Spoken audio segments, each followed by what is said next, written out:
Jack stood frozen, his jaw slack, staring at the monstrosity before him. A fence. A big, shiny, brand new fence.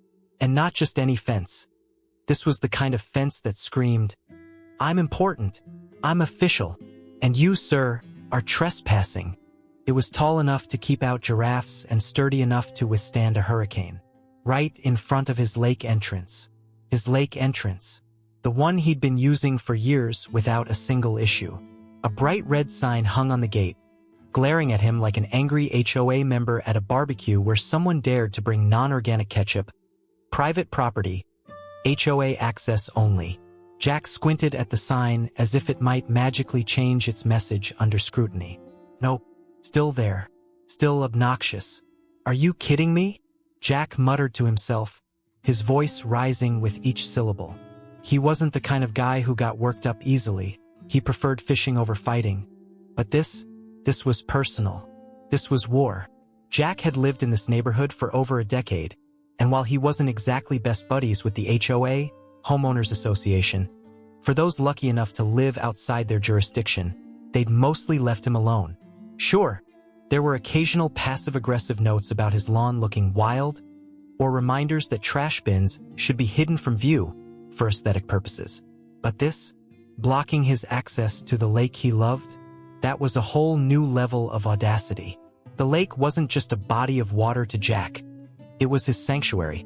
On weekends, he'd pack up his fishing gear and head down to the shore, casting lines and letting the world's nonsense drift away with the ripples. He'd caught bass big enough to make grown men jealous and watched sunsets that could make poets weep. And now, thanks to some HOA busybody with too much time on their hands and too little common sense, all of that was gone. Jack marched up to the gate and gave it a good shake. It didn't budge an inch. Of course not. HOAs don't mess around when it comes to fences. They probably hired some overpriced contractor who specialized in building barriers strong enough to withstand nuclear fallout. He spotted a small padlock dangling from the latch like a smug little reminder that he wasn't getting through without permission, or a blowtorch. Jack considered both options briefly before deciding he needed answers first. The HOA office was conveniently located in the neighborhood clubhouse, a building Jack had only entered once before during an ill-fated attempt at attending a community meeting about speed bumps. He'd left halfway through when someone started arguing about whether they should be painted yellow or beige. The receptionist greeted him with a smile so fake it could have been trademarked by Barbie. "Good afternoon. How can I help you?" Jack didn't waste time on pleasantries. "I want to talk to whoever decided it was a good idea to put a fence around my lake entrance." Her smile faltered slightly but didn't disappear entirely. HOA employees were trained for moments like this. "Oh, you must be referring to the new security measures we've implemented for the community's benefit." "Community's benefit?" Jack repeated incredulously. "I own that land. That fence is blocking my property." She blinked at him like he'd just spoken in Klingon. "Oh, I'm sure there's been some misunderstanding. Let me check with our property manager." Jack waited while she made a phone call that involved far too many ahas and of courses. Finally, she hung up and turned back to him with an expression that suggested she'd rather be anywhere else. "Well," she began hesitantly, "the property manager says that area has been designated as part of our shared community space under HOA regulations." Jack felt his blood pressure rise faster than gas prices during a holiday weekend. "Shared community space? It's my land. I have the deed." She smiled weakly, clearly wishing she were dealing with someone less informed or less angry. "I'm afraid you'll need to submit an official complaint if you believe there's been an error." "An official complaint?" Jack echoed, his voice dripping with sarcasm. "Sure thing. Let me just whip out my complaint submission kit and get right on that." He stormed out of the office before she could respond, muttering under his breath about bureaucratic nonsense and people who couldn't mind their own business. Back home, Jack dug through his filing cabinet until he found the deed to his property. A document he hadn't looked at since buying the place years ago, but now felt like his most prized possession. He stared at it triumphantly, as if it were Excalibur itself. The next day, armed with his deed and righteous indignation, Jack returned to the HOA office and demanded another meeting. this time with someone higher up the food chain than Miss Barbie receptionist. He was ushered into a conference room where 3 HOA board members sat waiting for him. Bob, the president, Karen, because every HOA has one, and Steve, who looked like he'd rather be golfing. They greeted him politely but with an air of superiority that made Jack want to flip their table over. Jack slapped his deed onto the table like it was evidence in a courtroom drama. "This says I own that land," he declared firmly. Bob picked up the document and squinted at it as if trying to decipher hieroglyphics. Karen leaned over his shoulder while Steve doodled on his notepad. "Well," Bob said finally, "it appears you do own that specific parcel of land, but under HOA guidelines, we're allowed to implement measures for community safety." "Community safety?" Jack repeated incredulously. "From what? Base attacks?" Karen frowned at him disapprovingly, as if sarcasm were against HOA rules too, but said nothing. Bob cleared his throat awkwardly before continuing. "If you'd like access through the gate we installed, you'll need approval from us." Jack stared at them in disbelief before bursting into laughter. A loud, genuine laugh that echoed through the room and left them all looking uncomfortable. "Let me get this straight," he said between chuckles. "You put up a fence on my land, locked it, and now I need your permission to use it?" Bob shifted uncomfortably while Karen muttered something about protocol under her breath. Jack stood up abruptly and grabbed his deed off the table before turning toward the door. "You know what? Keep your gate key," he said over his shoulder as he left. "I've got bigger fish to fry." Jack didn't sleep that night. Oh no. He lay awake in bed, staring at the ceiling, his mind racing with every petty thought imaginable. Every time he closed his eyes, all he could see was that smug red sign on the gate. Private property, HOA access only. It was practically taunting him, like it had been written specifically to ruin his day, or his life. By morning, Jack was a man on a mission. He brewed himself a pot of coffee strong enough to peel paint off walls and sat down at his kitchen table with a stack of papers, a laptop, and the kind of determination usually reserved for people trying to assemble IKEA furniture without instructions. If the HOA wanted to play dirty, fine. Jack could play dirty too. The first thing he did was call his lawyer, a guy named Dan who specialized in real estate law and had the personality of a golden retriever. Dan was always cheerful, even when delivering bad news, which made him both endearing and infuriating. "Jack, good to hear from you," Dan said brightly when he answered the phone. "What's up? What's up?" Jack repeated, his voice dripping with sarcasm. "What's up is that my HOA decided to build a fence on my property and lock me out of my own lake entrance. That's what's up." Dan let out a low whistle. "Yikes, that's bold." "Bold?" Jack snapped. "It's illegal. Tell me it's illegal." "Well," Dan said slowly, "it depends." Jack groaned. He hated lawyer talk, always so vague and non-committal. "Depends on what?" "On whether they followed proper procedures," Dan explained. "HOAs have a lot of power, but they can't just do whatever they want." "Did they notify you about the fence beforehand?" "Nope," Jack said firmly. "Did they get your permission?" "Absolutely not." Dan hummed thoughtfully. "Okay, that's good news for you. If they didn't follow protocol, you might have a case." "Might," Jack repeated. "Dan, I don't want might. I want definitely." Dan chuckled nervously. "Well, let me look into it for you. I'll review your deed and any relevant HOA documents to see what we're dealing with." Jack thanked him and hung up, feeling slightly better but still annoyed. He knew this wasn't going to be a quick fix. HOAs were like cockroaches, stubborn, persistent, and nearly impossible to get rid of. Over the next few days, Jack threw himself into research like a man possessed. He read every article he could find about HOA disputes, legal loopholes, and property rights. He joined online forums where people shared their horror stories about power-hungry HOAs. Everything from fines for having the wrong shade of mulch to lawsuits over backyard chicken coops. One story in particular caught his attention. A guy in Florida who'd successfully sued his HOA after they tried to take over part of his property for a community garden. The key to his victory? Documentation. Lots and lots of documentation. Inspired by this tale of triumph, Jack decided to start building his own arsenal of evidence. He took photos of the fence from every angle imaginable, close-ups, wide shots, even artsy ones with dramatic lighting just in case he needed them for a courtroom slideshow someday. He also dug through old emails from the HOA looking for anything that might help his case. Most of them were boring reminders about trash pickup schedules or invitations to potluck dinners, which Jack had never attended because he didn't trust anyone in the neighborhood enough to eat their cooking. But then he found it. An email from 6 months ago titled, "Proposed Improvements to Community Spaces." Attached was a poorly designed flyer with bullet points outlining various projects, including enhanced security measures around shared lake access points. Jack stared at the flyer in disbelief. Shared lake access points? That sounded suspiciously like code for, "We're going to steal your property and pretend it belongs to everyone." And the worst part? The email had been sent during one of Jack's fishing trips, so he'd completely missed it at the time. Armed with this new piece of evidence, Jack called Dan again. "Dan," he said without preamble, "I found an email from the HOA mentioning shared lake access points. Does that mean anything?" Dan paused for a moment before replying cautiously. "It could be important, or it could just be vague language meant to cover their bases." Jack sighed heavily. "So what do I do now?"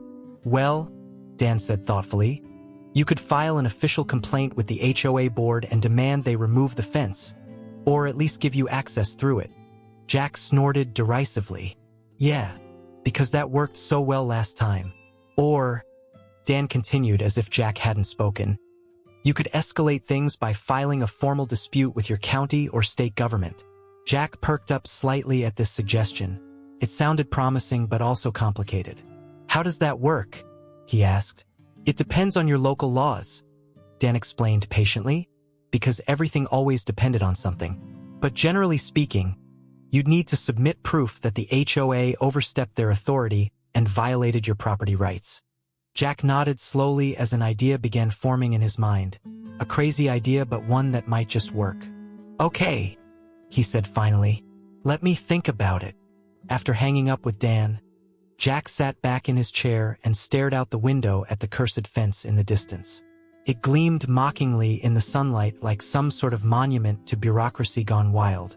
He knew this wasn't going to be easy, and honestly, he wasn't even sure if he wanted to go through all the hassle of fighting City Hall, or in this case, HOA Hall. But one thing was certain: he wasn't going down without a fight. And if there was one thing Jack loved almost as much as fishing, it was proving people wrong. Jack was done playing nice. He'd tried the polite route, the legal route, and even the let's talk this out like reasonable adults route. But the HOA had made one thing crystal clear. They weren't interested in reason. They were interested in control. And if there was one thing Jack hated more than tangled fishing lines, it was people trying to control him. So, Jack decided it was time to get creative. If the HOA wanted to lock him out of his own property, fine. He'd just figure out a way to make their lives as miserable as they'd made his. The first step in his master plan was research, lots and lots of research. Jack dove headfirst into the murky waters of HOA regulations, property laws, and zoning codes. He spent hours reading through dense legal documents filled with jargon that could put even the most caffeinated person to sleep. But Jack wasn't deterred. He knew that somewhere in all those pages of bureaucratic nonsense, there had to be a loophole he could exploit. And then he found it. Buried deep in the HOA's bylaws was a clause about community access points and how they were supposed to be maintained for the benefit of all residents. According to the clause, any changes to these access points, including fences, had to be approved by a 2/3 majority vote from the homeowners. Jack couldn't believe his luck. He hadn't received any notice about a vote, which meant either the HOA had skipped that step entirely or they'd done it so quietly that no one noticed. Jack grinned like a kid who'd just found out his parents hid Christmas presents under the bed. This was it, the crack in their armor he needed. But before he could confront them with his newfound knowledge, Jack decided he needed backup. He started knocking on doors around the neighborhood, talking to other homeowners and asking if they'd been notified about the fence. Most of them hadn't even heard about it, let alone voted on it. One neighbor, a retired schoolteacher named Linda, was particularly outraged when Jack explained what had happened. "They didn't tell us anything," she exclaimed, clutching her cat-shaped coffee mug like it was a weapon. "I thought they were supposed to represent us, not do whatever they want." Jack nodded sympathetically. "That's what I thought too." Linda agreed to help spread the word, and soon Jack had a small but determined group of allies ready to take on the HOA. They started organizing meetings at Linda's house, because she had the best snacks, and brainstorming ways to fight back. The group quickly realized that going up against the HOA wasn't going to be easy. The board members were experts at deflecting complaints and burying people in paperwork until they gave up out of sheer exhaustion. But Jack wasn't afraid of hard work, and neither were his neighbors. They decided their first move would be to demand transparency from the HOA. Jack drafted a letter outlining their concerns and requesting copies of all documents related to the fence installation, including meeting minutes and voting records. He sent it off with signatures from every member of their little rebellion and waited for a response. Predictably, the HOA ignored them. Undeterred, Jack took things up a notch.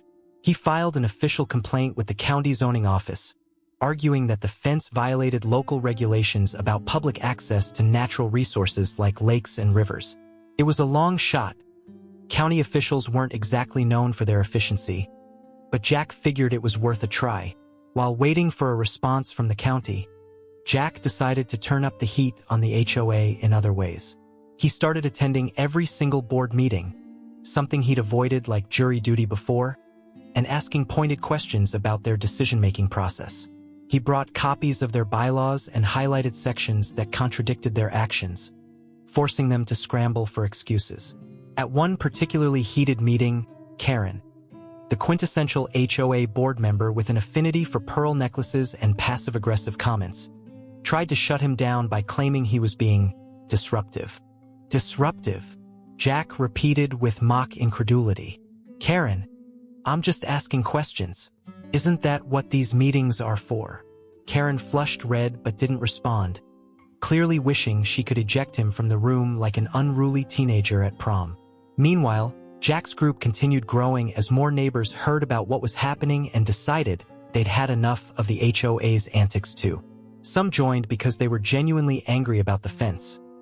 Others just wanted an excuse to stick it to Karen, who would apparently fined half the neighborhood for minor infractions like having slightly crooked mailboxes.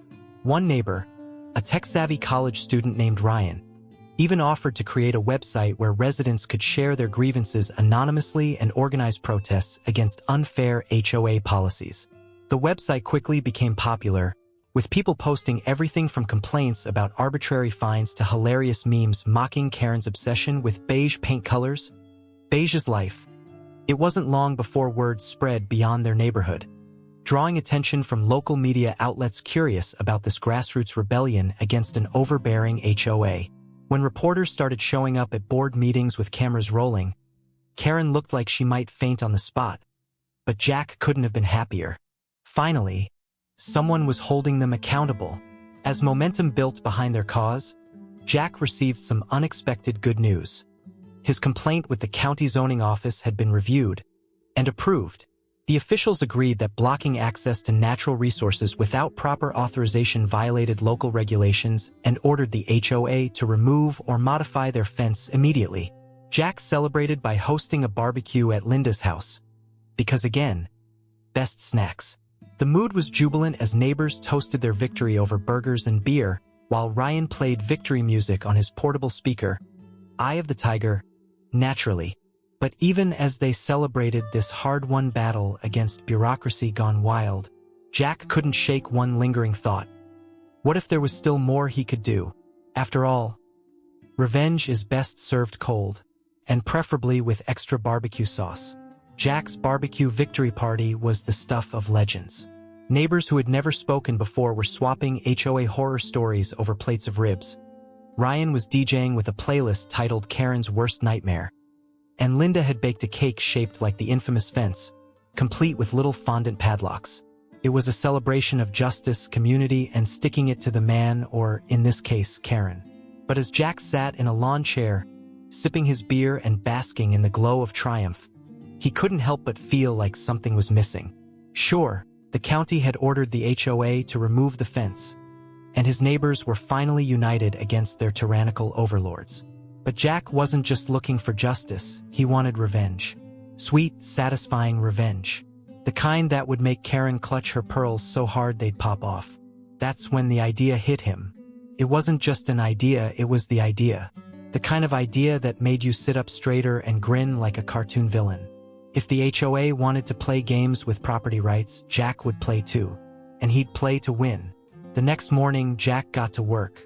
He started by researching every piece of land for sale in the area, specifically small parcels near the lake or anywhere else that might inconvenience the HOA.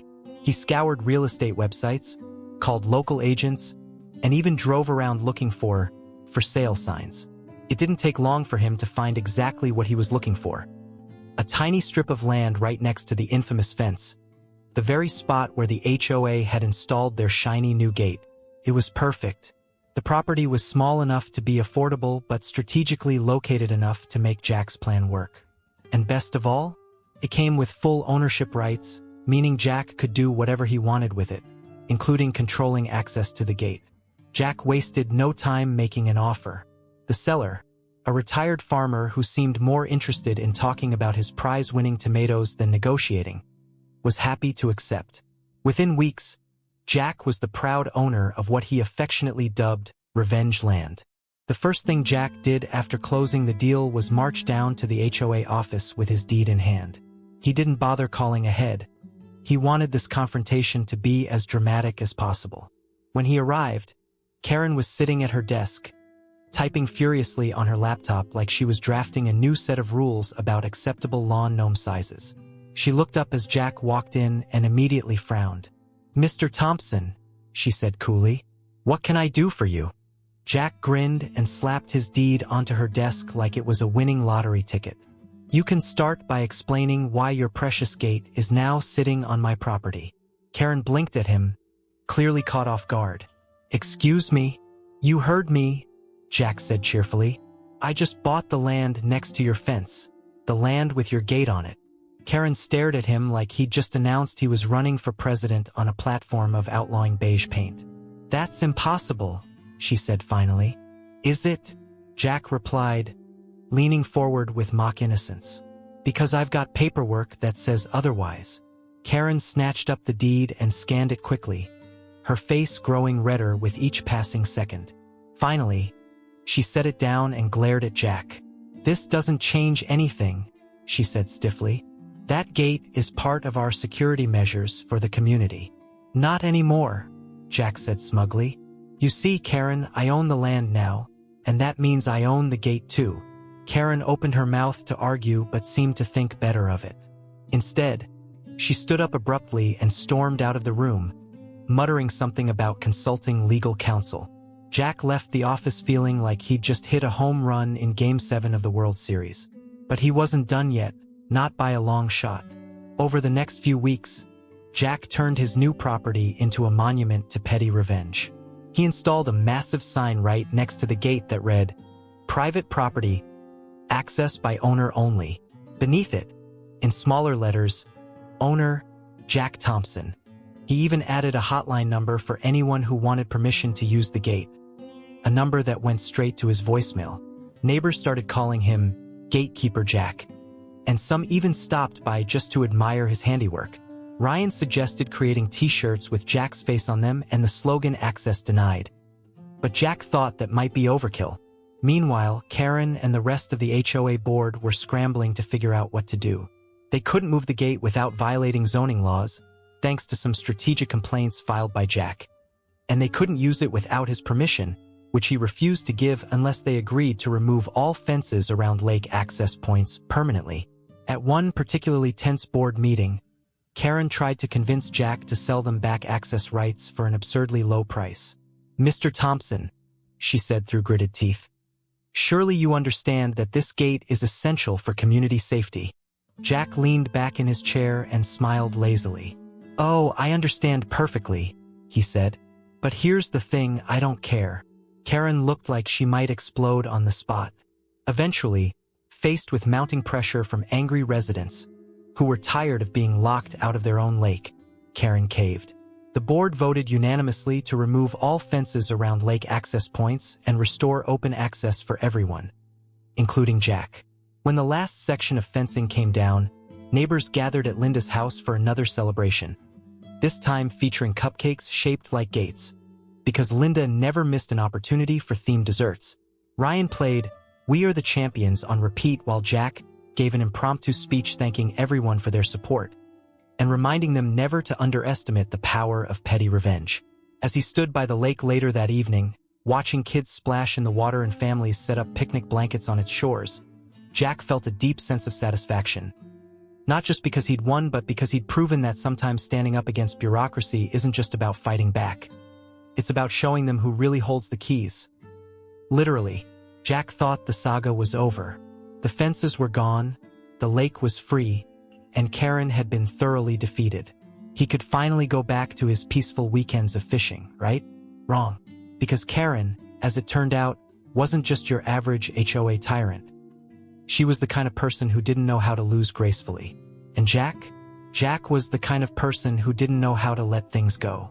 It started small, as these things often do. A week after the fences came down, Jack received a letter in the mail from the HOA. It was written in that overly formal, passive-aggressive tone that only HOAs and bad landlords seem to have mastered. The letter informed him that his mailbox was non-compliant with community standards and needed to be replaced immediately. Now, Jack's mailbox wasn't fancy, but it wasn't falling apart either. It was a perfectly functional black metal box with a little red flag, exactly like every other mailbox on the street. So why was it suddenly a problem? Jack didn't need to think too hard to figure out who was behind this. Karen, he muttered under his breath as he crumpled up the letter and tossed it into the trash. Nice try, but Karen wasn't done. Over the next few weeks, Jack started receiving more letters from the HOA. One claimed his lawn was too long and needed to be mowed within 48 hours or he'd face a fine. Another accused him of leaving his trash bins out for too long after pickup day, even though he'd brought them in that same morning. And then there was the truly ridiculous one about his porch light being too bright and disruptive to the aesthetic harmony of the neighborhood. Jack couldn't help but laugh at that last one. Aesthetic harmony?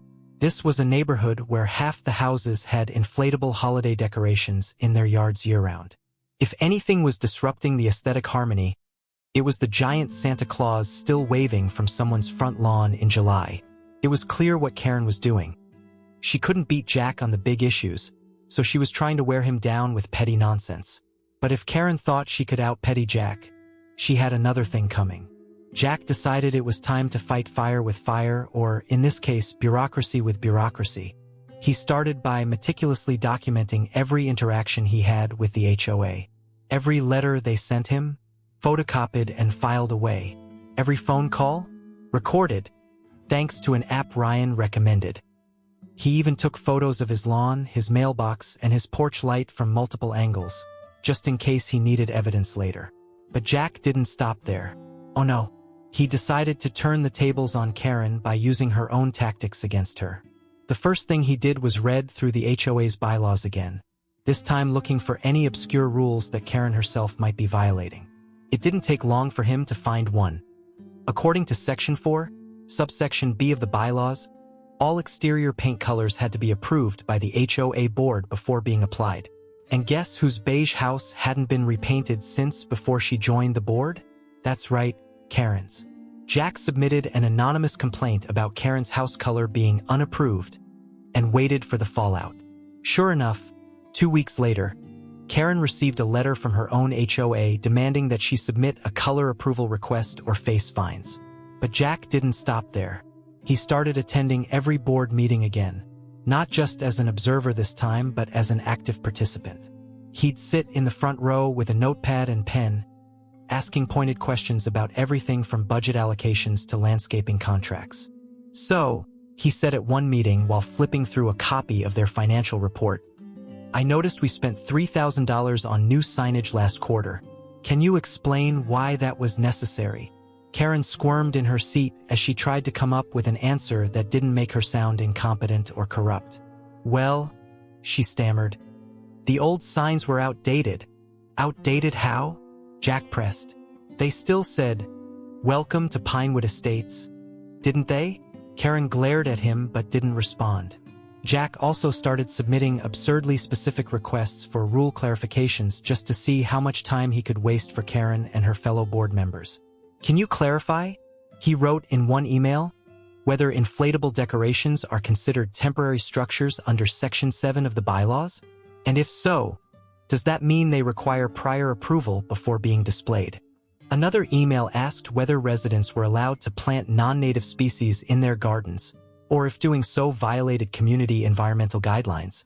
Karen eventually stopped responding directly to his emails and started forwarding them all to Steve, the most apathetic board member, who clearly wanted nothing more than for this whole ordeal to go away.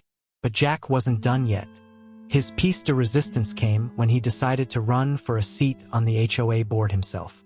At first, people thought he was joking when he announced his candidacy at Linda's house during one of their neighborhood gatherings.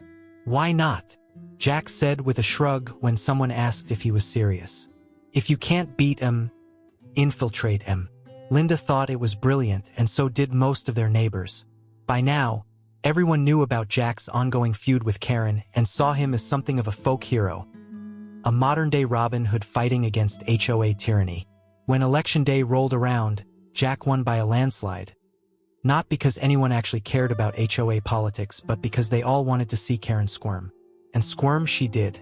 At his first board meeting as an official member, Jack wasted no time making changes.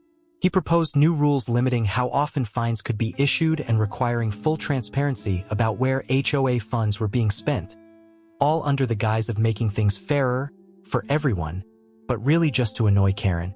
By the end of that meeting, Karen looked like she might spontaneously combust from sheer frustration, and Jack couldn't have been happier.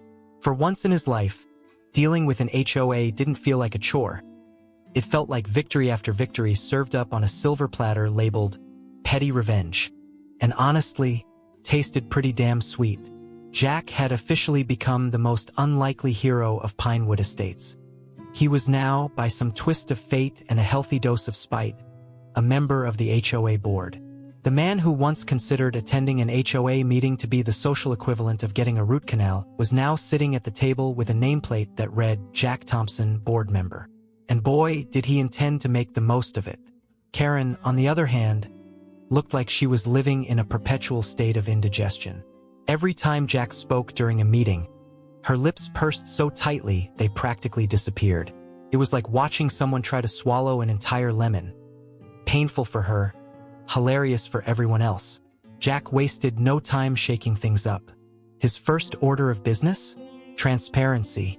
He proposed that all HOA financial records be made publicly accessible online. "If we're going to charge people $50 fines for leaving their trash bins out an extra hour," Jack said with a grin, "they deserve to know where that money's going." Karen tried to argue that making the records public would create unnecessary confusion, but Jack wasn't having it. "Confusion?" he said, raising an eyebrow. "Karen, it's not rocket science. It's a spreadsheet." The motion passed unanimously, partly because Jack had rallied his neighbors beforehand and partly because Steve, the perpetually disinterested board member, just wanted the meeting to end so he could get back to his golf game. Next on Jack's agenda was revisiting some of the more ridiculous HOA rules. He brought up the infamous lawn length regulation, which required grass to be maintained at exactly 2.5 inches tall. "Who's measuring this?" Jack asked during one meeting. "Do we have some kind of HOA-issued ruler? Is Karen out there with a tape measure on weekends?" The room erupted in laughter, except for Karen, who looked like she might spontaneously combust. Jack took that as a sign to keep going. "And what about holiday decorations?" he continued. "Why are we limiting them to 2 weeks before and after the holiday? If someone wants to leave their Christmas lights up until March, who are we to stop them? Maybe they just really like twinkly lights." By the end of the meeting, Jack had successfully convinced the board to relax several rules, much to Karen's dismay. But Jack wasn't just doing this out of spite.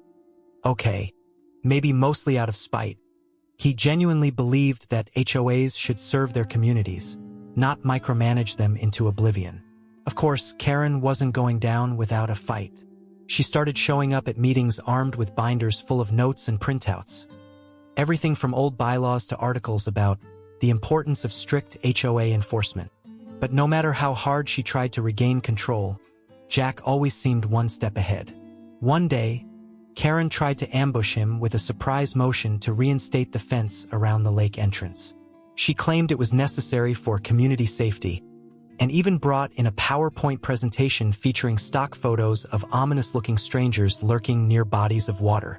Jack let her finish her presentation, mostly because he wanted to see how far she'd go, and then calmly stood up. "Karen," he said, his voice dripping with mock concern. "Are you suggesting that our neighborhood is under siege by, what exactly? Rogue fishermen? Base bandits?" The room burst into laughter again, and Karen's face turned an alarming shade of red. "I'm just saying," Jack continued with a shrug. "Maybe we should focus on real problems, like why our HOA dues keep going up every year even though nothing ever seems to get fixed." That comment hit a nerve with the residents in attendance, many of whom had been grumbling about rising dues for years. Karen tried to regain control by pointing out that dues were necessary for maintaining community amenities. But by then it was too late. The crowd was firmly on Jack's side. After that meeting, Karen started avoiding Jack altogether. She stopped responding to his emails and even began skipping board meetings altogether under the guise of being too busy. Jack suspected she was just trying to avoid further humiliation, and honestly, he didn't blame her. But while Karen may have been retreating from the battlefield, Jack wasn't ready to declare victory just yet. There was still one final piece of unfinished business: ensuring that no future HOA board could pull the same nonsense Karen had tried with him. To that end, Jack proposed an amendment to the bylaws requiring all major decisions, like installing fences or raising dues, to be approved by a majority vote from all homeowners in the community. It was a bold move that effectively stripped the board of much of its unchecked power. Karen showed up for this meeting, probably because she realized how much she stood to lose, and argued passionately against the amendment. She claimed it would make decision-making inefficient and lead to chaos. "In other words," Jack said with a smirk, "you're worried about democracy." Karen glared at him but didn't respond. The amendment passed overwhelmingly, thanks in large part to Jack's efforts in rallying his neighbors beforehand. As he sat back in his chair and watched Karen sulk in defeat, he couldn't help but feel a sense of satisfaction. Not just because he'd won, but because he knew he'd made Pinewood Estates a better place for everyone, except maybe Karen. By the time the meeting adjourned, several residents had come up to thank Jack personally for everything he'd done. Linda even gave him a homemade pie as a token of appreciation, apple cinnamon, his favorite. As Jack walked home that evening with pie in hand and a smile on his face, he realized something surprising. Despite all the drama and headaches, being on the HOA board wasn't half bad. Sure, it wasn't exactly how he'd planned on spending his retirement years, but if it meant keeping people like Karen in check and making life better for his neighbors, well, maybe it was worth it after all. And if nothing else, it made for one hell of a fishing story. Jack thought he'd seen it all. He thought the HOA drama had finally reached its natural conclusion.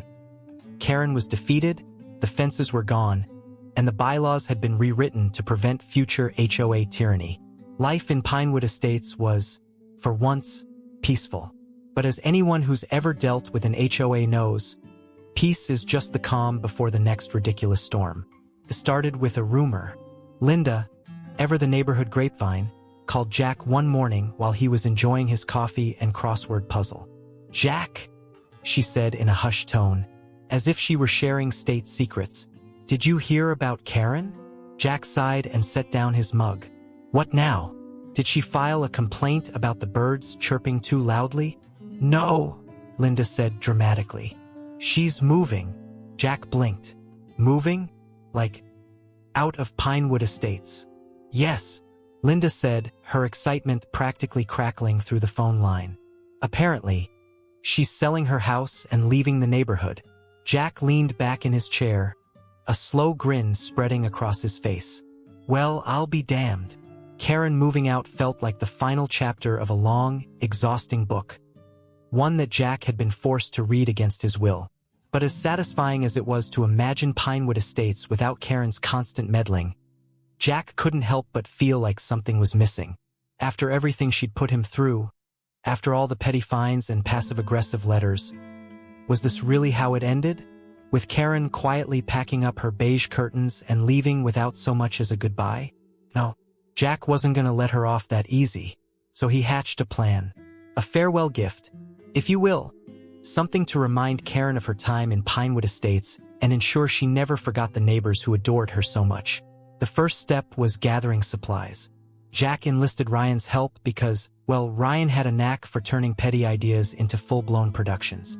Together, they brainstormed what could only be described as the ultimate HOA-themed send-off. The centerpiece of their plan? A custom-made plaque that read, "In honor of Karen, for outstanding contributions to micromanagement and unnecessary bureaucracy." Beneath it was an engraving of a tiny fence, complete with a padlock. But that wasn't all. Oh no, Jack and Ryan also decided to throw Karen a surprise going-away party. Because nothing says, "We'll miss you," like forcing someone to endure awkward small talk with people they've spent years annoying.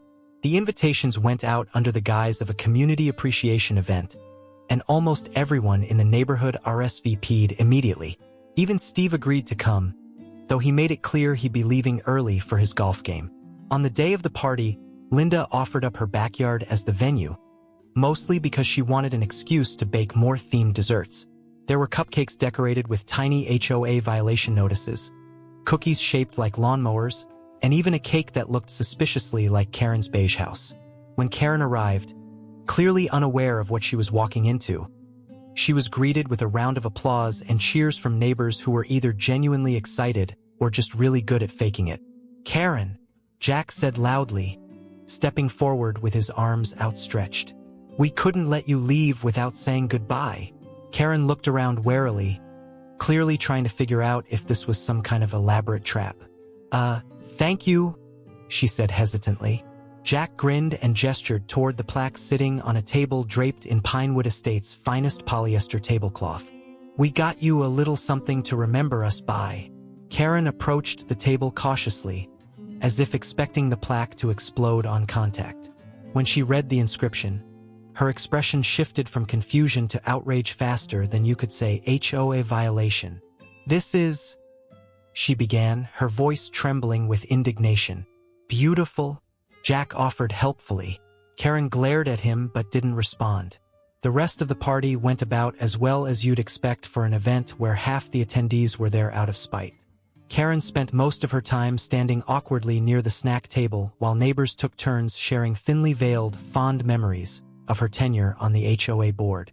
"I'll never forget that time you fined me for having my Halloween decorations up on November 1st, one neighbor said with a smile that didn't quite reach their eyes. "Such attention to detail. And who could forget your campaign against non-beige shutters?" Another chimed in. "Truly groundbreaking work." By the end of the evening, Karen looked like she might implode from sheer frustration, which, frankly, was exactly what Jack had hoped for. As she left the party, plaque in hand, Karen muttered something about how she wouldn't miss this neighborhood one bit. Jack just waved cheerfully and said, "Safe travels." With Karen gone for good, Pinewood Estates finally felt like a community again. A place where people could decorate their lawns however they pleased and leave their trash bins out without fear of retribution. Jack stepped down from the HOA board shortly after Karen's departure, declaring that his work there was done. He returned to his peaceful life of fishing and crossword puzzles but remained something of a local legend, a symbol of what could happen when one man decided he'd had enough of bureaucracy gone wild. And while Jack never admitted it out loud, he did keep Karen's plaque hanging in his garage as a reminder of everything they'd been through together, and as proof that sometimes revenge really is best served petty. So there you have it, the story of how one man took on an overbearing HOA and won, not just for himself but for his entire neighborhood. If you enjoyed this tale of suburban warfare, and let's be honest, you did, don't forget to like this video, share it with your friends who've also suffered at the hands of an HOA overlord, comment below with your own HOA horror stories, and subscribe for more stories just like this one.